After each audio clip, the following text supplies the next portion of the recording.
Stellantis has been dealing with sales slumps, layoffs, and a few other problems. But Ram trucks, they never really stopped selling. The whole lineup has been holding its own against Ford, Toyota, and GM in a game that does not forgive weakness.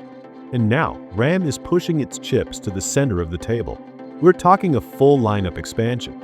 New entries are coming to the compact and mid-size realm, and fans are thrilled to hear that updates to the existing 1500 and heavy-duty models are going to make them even more competitive. So yeah, this is a big year.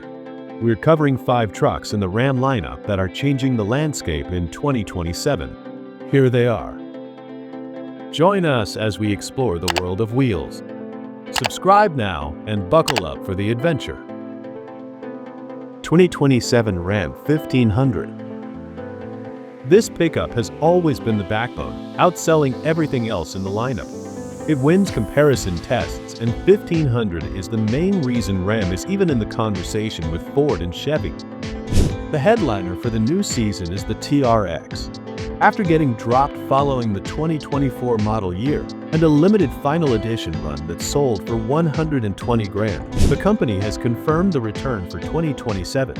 This time it carries the SRT badge, making it the Ram 1500 SRT TRX, the first Ram truck to wear SRT in nearly 20 years.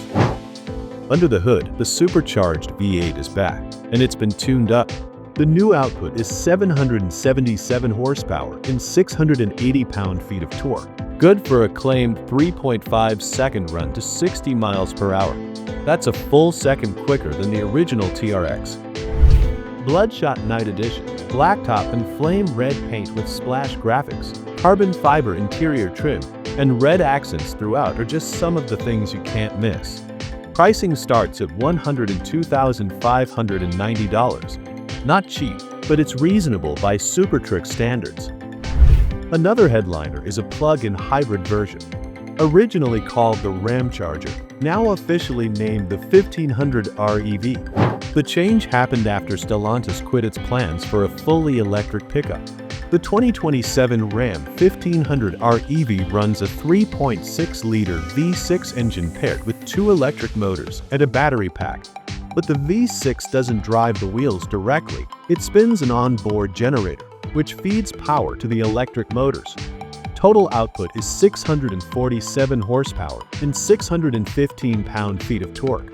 On battery alone, you're looking at up to 145 miles of electric range.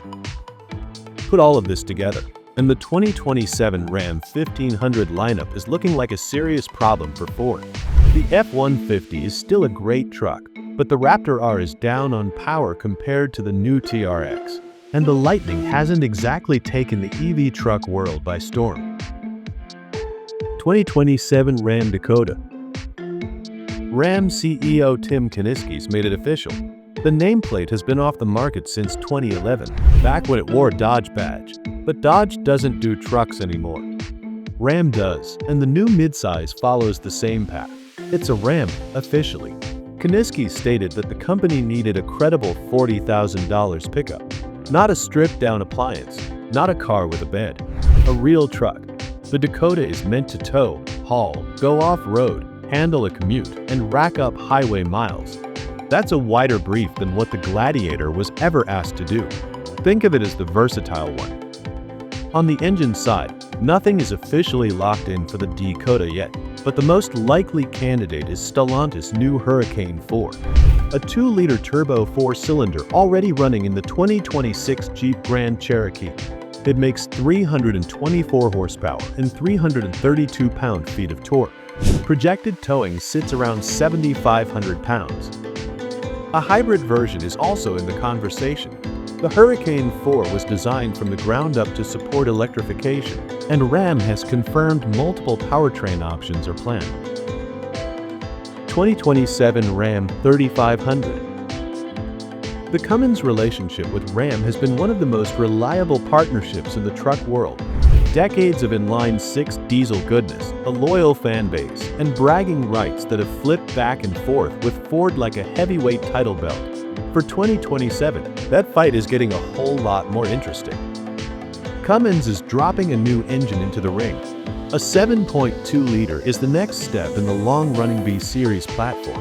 The numbers being reported are serious: 500 horsepower and 1,200 pound-feet of torque, with a towing capacity pushing past the 40,000-pound mark. That would put the Ram 3500 in record territory for a production heavy-duty pickup. Nevertheless, Stellantis and Cummins took their time getting here, and Ford noticed. The blue oval has already fired back, with reports of an 8-liter power stroke in development to answer whatever Ram brings to the table. So before the new Cummins even hits dealerships, Ford is already working on the counterpunch. That's how this segment works. One side raises the bar, the other side shows up with a ladder. But here's some perspective worth keeping in mind. The vast majority of buyers will never come close to needing 40,000 pounds of towing capacity.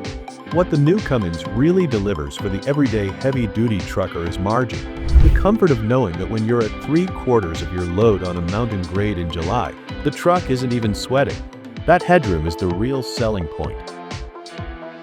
2027 Ram 2500.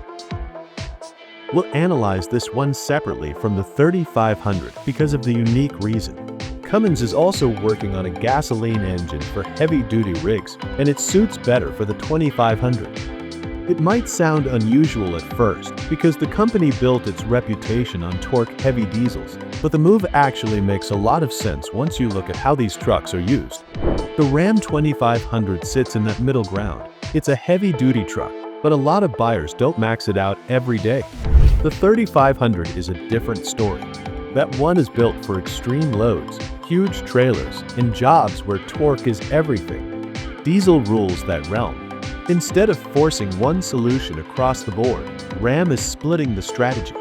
Oil burner for the 3500, and this new Cummins gas engine for 2500 buyers. The engine is still deep in development, and it might show up later than some people expect.